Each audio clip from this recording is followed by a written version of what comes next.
This is the breakaway on the most dramatic of days and the most dramatic of Tours de France. Just when you thought you knew how the stage, possibly even the race, was going to pan out, the weather gods intervene, and why not? Everything else has been involved in this race. We've had the first French Open in 34 years. We've had disharmony and cracks in the dominant team of the last decade. We've had a six-way race for the top. And now the one thing we hadn't predicted after days of unforgiving heat, the stage in 19 has been cancelled because of hailstorms. Sir Bradley Wiggins and Brian Smith alongside me to go through all of that drama. Bradley, you've just come off the motorbike. Tell us what the conditions were like out there. Well, it was bizarre. I mean, we started the Col d'Iseron. It was still, you know, low 30s. I was in a T-shirt by the summit. We put a jacket on for the descent. It was quite a lot colder. By the time we got into Val d'Isère, it was raining. We stopped in Val d'Isère. There was a few friends at the side of the road I said hello to. By the time we got out of Val d'Isère, it was snowing. I mean, literally snowing, hailstorms. And we came out the exit of one of the tunnels on the side of the Lake of Tignes. And the gendarmes stopped us. We couldn't go any further because it was literally floods of hailstone remains, really. And they brought diggers through. They were trying to move all this pools of water, which we've seen some images of. And they actually stopped us for our own safety, let alone, you know, 200 odd cyclists coming through in Lycra. So it was pretty bad. But one thing I will say is once we got going again, within 1 kilometre, it was back to like we are now, you know, and fine, the roads were dry. So it was really localised. Everything is easy to say in hindsight, but could they have neutralised that part of the race? Could they have got the riders through that part of the extreme weather to restart the race again? Well, actually, now looking in hindsight, I had a few minutes to think about it. We could have got the riders into that tunnel. They could have stopped in the tunnel. They were protected from the weather. They could have somehow got these riders through these pools of water, which were literally for 300-400 metres, and then restarted the race. I mean, that sounds great in hindsight now, but you have to take a decision with the facts you've got at the time, and Prudhomme obviously took those. And one thing I will say, we're seeing a lot of the images of these guys coming down really confused by why we're stopping the race, because they wouldn't have known what was 3 kilometres down the road because it was that extreme. Brian, right decision? Yeah, perfect decision, because unbeknown, there was a landslide that blocked the road further down the road. So I think most people are seeing the images we saw, but there's other people that are out there, and it's all been reported that there was an actual landslide, mud landslide, went straight across the course. Yeah, that was on the climb of Tignes. Yeah. Actually, when we were coming up, it was dried by then. Yeah. Part of the road, actually, you're right, there had been, there was a bit of a landslide. It was like almost cement, so it was... lots happening today, yeah, and they probably, as Brian said, in hindsight, you know, they've made the right decision. It is what it is. It's for the riders' safety at the end of the day, and tomorrow we'll carry on in the Tour de France. Well, let's get reaction from within the teams then, see what they think. Brent Copeland of Barry and Merida has been chatting to Ashley House. Brent, from your guys' position as team managers, can you first of all tell us what you understand happened, when it happened, and when the decision was made, and how you communicated that to the riders? There was quite a lot of confusion on the descent, because I think a lot of people saw on social networks that people were posting pictures and videos of the valley where the hailstorm, the freak hailstorm came out. So no one knew what was going on until they announced it over the race radio. That's when we told our riders that the race had been cancelled. I think the riders were confused themselves, because on the descent it wasn't easy to have a car to all the riders, because the groups were so split up after the gaps on the top of the Iseran.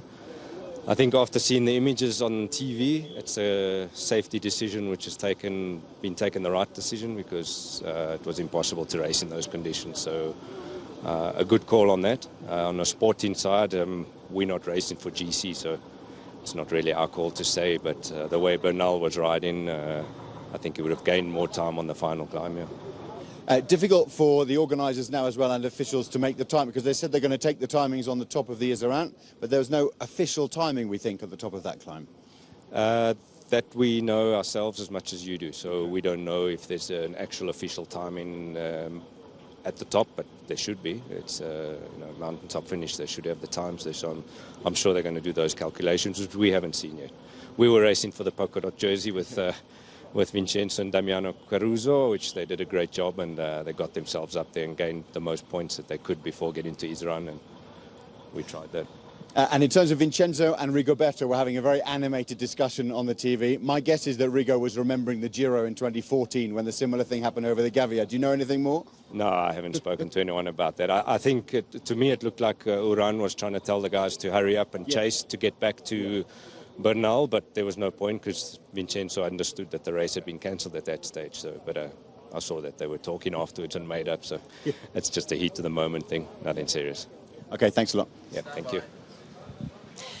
Well, Rob Hatch has been busy gathering information from us in the media compound here. He's just been to speak to the race organisers. They say that timing will indeed be taken from the top of the Iseran. No time bonuses for a stage win.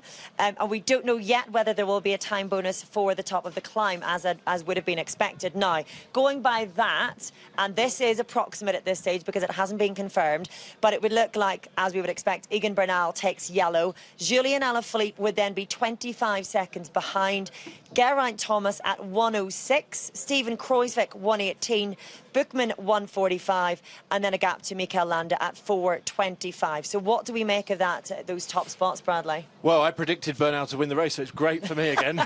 It's all about you. Back in Brussels. So, you know, I mean, what a turnaround. I mean, what a turnaround. It was a week ago we were sat there after that time trial talking about the loss of Egan Bernal and is that his Tour de France over now? You know, we've got one day left in the mountains and Bernal is in yellow. What is he, 22 years of age? I mean, phenomenal, really.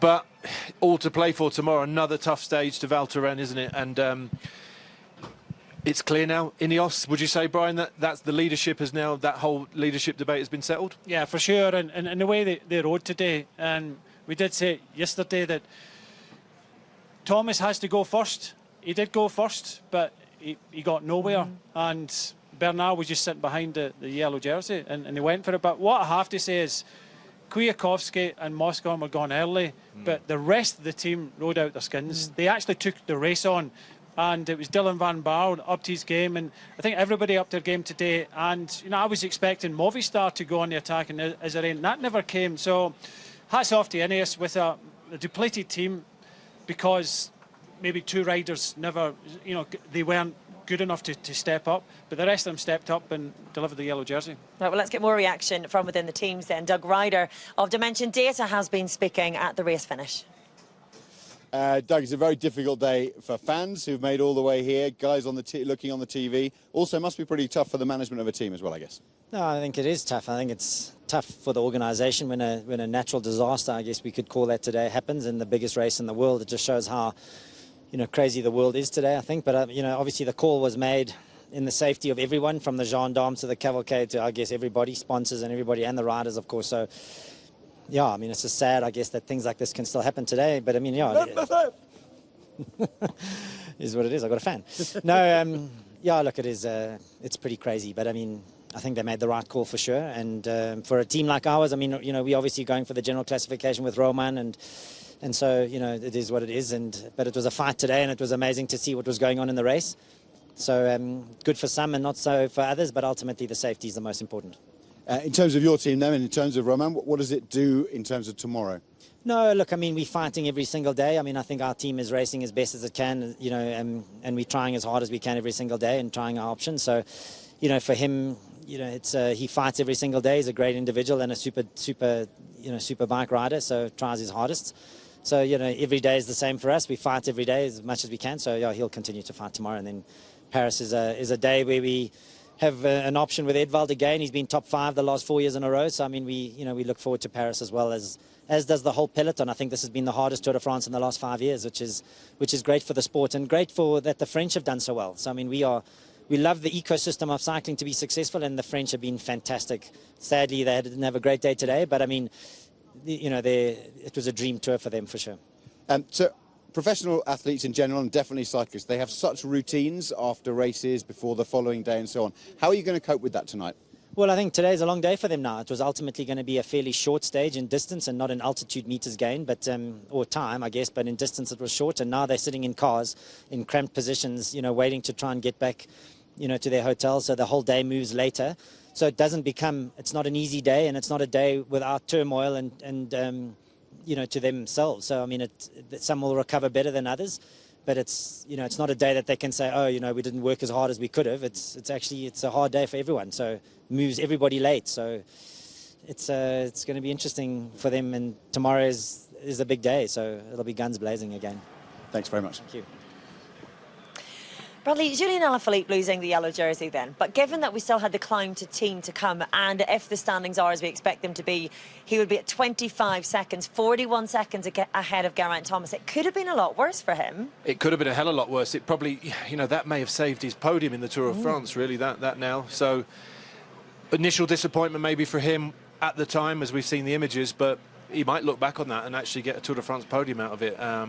So a lot of people have gained out of this today, and a lot of people have lost out, really. I think probably the biggest losers maybe Geraint Thomas, really, because we don't know what he may have been capable of on this last climb.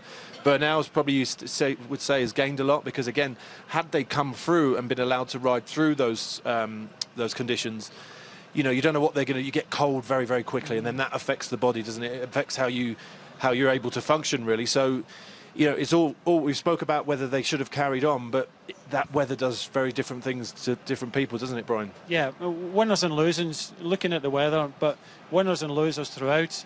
I have to feel for Geraint, you just brought that up, Bradley, because he was sitting in a place where he wasn't going to do any work the whole way from the top of the Iseran to pretty much the last climb, so he could have sat on. Lawrence Duplessis was there for Kreuzweg. There was, you know, Bochmann there. They would have ridden. So potentially we could have come to the bottom of the climb with Bernal maybe sitting maybe about a minute in front. Geraint sat just behind. So who knows what Geraint could have done in that final climb. That we will not know. But Ineos are now in control. Unfortunately for Geraint, the yellow jersey is with Bernal, and he'll have to pull into line tomorrow, I think. I mean, it leaves it all so tight at the top. Here's Geraint Thomas. He didn't look that disappointed. He's sort of shaking his head there to Christian Prudhomme, but we saw pictures of him otherwise with a smile on his face. He seemed to be quite philosophical about the stage as it went, Bradley. Yeah, I think G will just take it as it comes, really. And at the end of the day, you know, G's a real team player. We've seen so many years, the years he's ridden for Richie Porte, for myself, for Chris Froome. You know, at the end of the day, he's a team player, and they have the yellow jersey tonight. And that's all that matters, really, if you're in the Ineos camp. And it's all to play for tomorrow. You know, they'll move on from this. You could see it from the Iseran when he went. He never got much, and the others came up to him. And Bernal was just sitting there. When he went, that was it. It was over. So I think Geraint knows that Bernal was stronger. He just had the hopes of maybe defending that title. But I think he knows deep down that he was up against a teammate and a stronger rider. 1 minute and 30, less than 1 minute and 30 now separates the top four, Bradley, going into the last day. This still could be really anybody's race. It could be, but the way Ineos rode today, as Brian said, they got it right today. They'll regroup tonight. They'll get back on it tomorrow. They've got 1 day left now to win yet another Tour de France with a different name. And I think this is it. Bernal has now proved himself to be the strongest in the race in the mountains. And I can't. It's for them to lose tomorrow now. If they continue riding like they did today, which I'm sure they will, there's a lot of tired legs now in that race. Julian Alaphilippe, you can't imagine him attacking tomorrow. Val Thorens, he will be... He will. Yeah, well, I don't know. Will he? Or will he say, look, I'm going to get on the Tour de France podium? Podium. It will be podium. And, you know, Ineos are going to end up with maybe 2 on the podium again, and someone who never imagined in a million years that he could end up on the podium in Julian Alaphilippe. That's the way I think it will stay tomorrow now. I can't see Bernal losing this race from now on. Bradley, you're a lover of the history of this sport, the history of this race. Do you remember a tour like this? No. I mean, there's been tours, obviously, that the weather has affected stages over the years. Of course, Pantani dropped Ulrich and won the stage, came from 8 minutes behind on the Galibier 20 years ago. But it's just chopped and changed, and we've seen different names. We've seen new names this tour. It's been a joy to watch, and we're probably going to see one of the youngest winners since probably Jan Ulrich. So it's the first Colombian as well. First Colombian, yeah. I mean, what an amazing couple of weeks we've had. Yeah, and he's come from 2 minutes 20 time loss in that time trial just over a week ago when it was scorching, wasn't it? Yeah, feels a long time ago, Brian. This has been talked about as one of the most exciting races in recent years. Brian didn't have grey hair when we started this race. I don't have grey hair. It's white. It's white. He's got a rinse for it. We'll get it black again by tomorrow. One of the most exciting races in years, though. This now really, I mean, a factor that's way beyond the rider's control. This really secures this particular edition's place in the history books, doesn't it? Very much so. We could be creating history with Bernal being the first Colombian, and as Bradley says, he's enjoyed it. I think we've all enjoyed it, and it's so unpredictable. At some stages we're thinking, are we in the right country? Is this not the Giro d'Italia? It's a Tour de France, and it's all kind of formulaic in the past years. It's been good that Ineos haven't been so dominant, but the thing is, as a commentator and a pundit, we criticise them because they have been the best, so we criticise them. And, you know, in commentary today I said Moscon and Kwiato, what's happening with them? But they did step up, and you can't take anything away from them. It looks like they could be winning yet another Tour de France. Well, whoever wins this Tour de France, I think it's probably fair to say, cliched as it might be, that the real winners rather, are the fans. We have no idea what to expect tomorrow. We do know what the stage is supposed to look like, but let's see exactly how it pans out. Stage 20 of the Tour de France, 130 kilometres from Albertville to Val Thorens, a Category 1 climb, Category 2, and then the Oro Category climb to Val Thorens. It's only been included once in the Tour de France. That was 1994. The winner then was a Colombian. Could that be a sign? Well, before that, you will surely want to go through today's stage once again. We've got highlights tonight at 8 o'clock. We're back again at midday tomorrow, and in the meantime, you can download the latest Bradley Wiggins podcast. Well, let's get our breaths back. This is a Tour de France that continues to delight, continues to surprise, and is keeping us on the edge of our seats right until the very end. What on earth can we expect on stage 20? It is anyone's guess. Join us then.